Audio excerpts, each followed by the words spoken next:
Hello and welcome to the Second New Deal video lecture presented by me, JT Turunian, and DongWan Kim.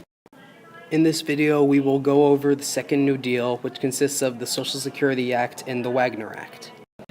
The Second New Deal was the name given to a series of federal programs created by FDR and passed by Congress between 1935 and 1938 to counteract the Great Depression.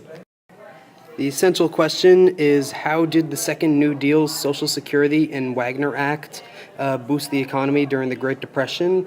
And our thesis statement is, the Social Security Act boosted the economy during the Great Depression because it helped the poor and working class by establishing the Social Security program, while the Wagner Act boosted the economy when workers were given more rights and an employer's power was reduced.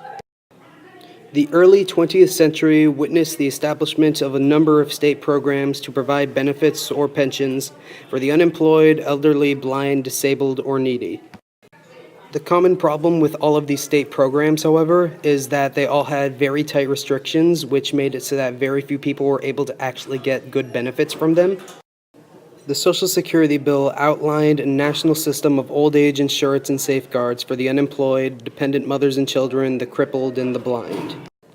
Eventually, people would reach a point in their life where they were no longer able to produce any income, and they would receive Social Security insurance payments.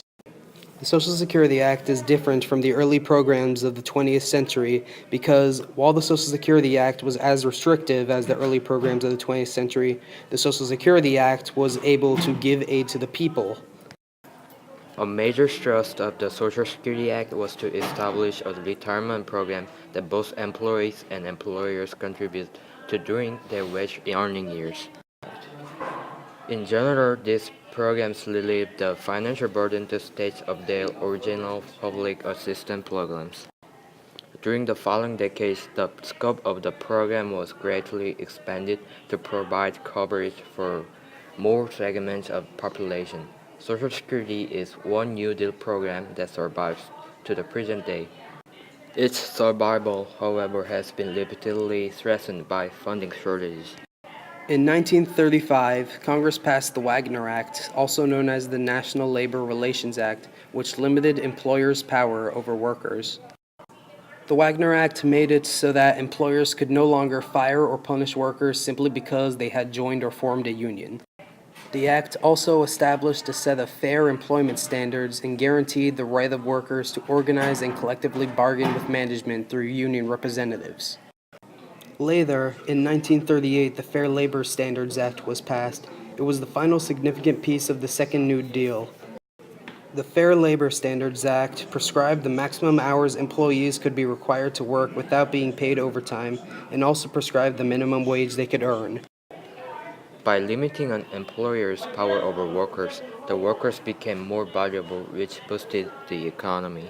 As a result, union membership and the power of the unions skyrocketed, raising a series of issues. How much power should unions have? Who should belong to unions? What rights should union members have?